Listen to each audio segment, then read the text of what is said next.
네, 안녕하세요. 파이럿입니다. 오늘은 무슨 얘기를 할 거냐면 니콜라 테슬라와 토마스 에디슨에 관련된 얘기를 하려고 합니다. 니콜라 테슬라와 토마스 에디슨은 20세기의 엄청난 발명가들이었죠. 그래서 그 이름을 딴 회사들이 굉장히 많습니다. 니콜라 테슬라 같은 경우는 이미 니콜라라는 수소 트럭 만드는 회사가 있고, 니콜라 창업주인 트레벌 밀턴이 사기 혐의로 벌금 1,500억 먹었죠. 그리고 이제 테슬라 같은 경우는 워낙 유명한 이 테슬라라는 회사가 있고, 그리고 토마스 에디슨의 이름을 딴 회사가 우리나라에 나왔습니다. 에디슨 EV라는 회사가 나왔는데 코스닥에 상장이 되어 있고, 어떤 회사냐, 이런 귀여운 전기차를 만드는 회사입니다.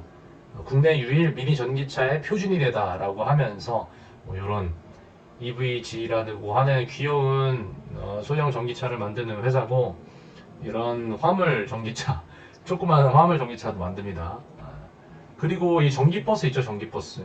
저는 가끔 이 전기버스 타는 경우가 있는데 승차가 굉장히 좋더라고요. 그래서 서울시 납품 점유율 1위고 2020년 기준으로 809억 매출 나왔고 첫 흑자 전환을 했다라고 합니다. 그래서 이거는 잘 모르겠는데 이거는 좀 좋은 것 같아요. 그 주가 장난 아닙니다. 주가가 무슨 에베레스트 산처럼 이렇게 빡 82,000원까지 폭등을 했다가 또 막 급락을 했다가 최근에 이틀 연속 상한가 맞고 올라가고 있죠. 그래서 막 주가 변동성이 엄청납니다. 근데 이 주가 변동성이 엄청난 이유는 이 조그만 회사가 쌍용차를 인수하려고 하기 때문입니다. 그래서 쌍용차 인수 얘기가 나왔을 때 주가가 미친 듯이 급등을 했다가 인수가 안 된다 막 하면서 빠졌다가 최근에 다시 쌍용차 인수 얘기가 나오면서 급등을 하고 있죠. 그래서 지금 현재 인수대금 3천억 중에서 300억을 납부한 상태로 알고 있고 잔금이 2,700억 남았죠. 그런데 문제는 쌍용차가 채무도 1.3조 원이 있습니다. 이런 거는 과연 어떻게 해결을 할까 궁금은 했는데, 신박하게도 에디슨 모터스가 쌍용차 평택 공장을 부동산 개발을 추진을 한다 얘기가 나왔었습니다. 평택 공장이 자동차 공장이다 보니까 부지가 넓겠죠. 현재 가치가 9천억 정도 한다고 합니다. 근데 얘를 용도 변경을 해서 아파트 개발을 한다거나 상가 개발을 하게 되면은 가치가 1.5조 넘게 오를 것이다 라고 이제 평가를 하고 있습니다. 굉장히 이제 신박한 방법으로 개발을 하려고 하고 있는데 어떻게 될지 참 궁금하네요. 또 특이사항으로 이 에디슨 모터스 대표님이 그것이 알고 싶다 PD 출신 강영건 대표님입니다. 그래서 유키즈 온 더 블럭에도 출연을 하셨었는데 이 강영건 대표님의 철학이 좋습니다. 돈을 더 버는 것보다는 의미 있는 삶을 살고 싶었다라고 말씀을 하시고, 우리나라를 잘 사는 나라로 만드는데 일조하는 그런 삶을 살고 싶다 라고 말씀을 하십니다. 그리고 요즘은 빠른 물고기가 큰 물고기를 잡아먹는 시대다. 그래서 창조자의 마인드로 빠른 물고기가 되어야 한다 라고 이제 말씀을 하시더라고요. 이 경영자의 철학도 굉장히 중요하죠. 그런데 제가 이 내용을 보면서 떠오른 거는 영화 커런트 워라는 게 떠오르더라고요. 이 커런트 워는 2019년에 개봉을 했던 영화인데 이 토마스 에디슨과 니콜라 테슬라의 실화 바탕의 얘기입니다.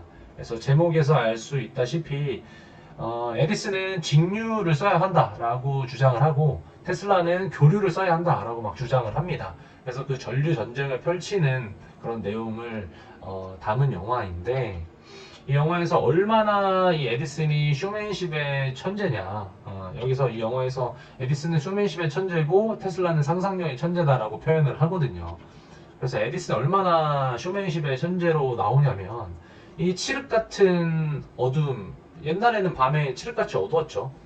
그때 이제 광장에 사람들을 모읍니다. 그리고 전구를 미리 설치를 해놓고 꺼놨다가 전구를 하나 둘 탁탁탁탁탁 켜면서 칠흑에서 갑자기 빛이 짠하게 나오게 만드는 거죠. 연출을 한 거죠. 그러면서 여러분 다들 백지수표는 가져오셨겠죠? 라고 이제 멋지게 이제 투자자들한테 발표를 하죠. 이런 식으로 쇼맨십의 천재로 나오는데, 근데 이 영화에서는 그렇게 긍정적으로 토마스 에디슨을 표현하지는 않습니다. 물론 뭐 1,000개 넘는 특허를 낸 발명왕이기는 하지만 뒤에서 몰래 사용의자 개발을 해서 팔고 있었고 가짜 뉴스를 만들어서 배포하기도 막 했습니다. 그래서 니콜라 테슬라를 음해하기 위해서 교류 전력이 굉장히 사람한테 위험하다라고 하면서 말을 뭐 감전사 시키는 것들을 막 보여주고 막 이러거든요. 그래서 이제 안 좋은 면들도 굉장히 많고 쇼맨십의 천재다라고 표현을 합니다.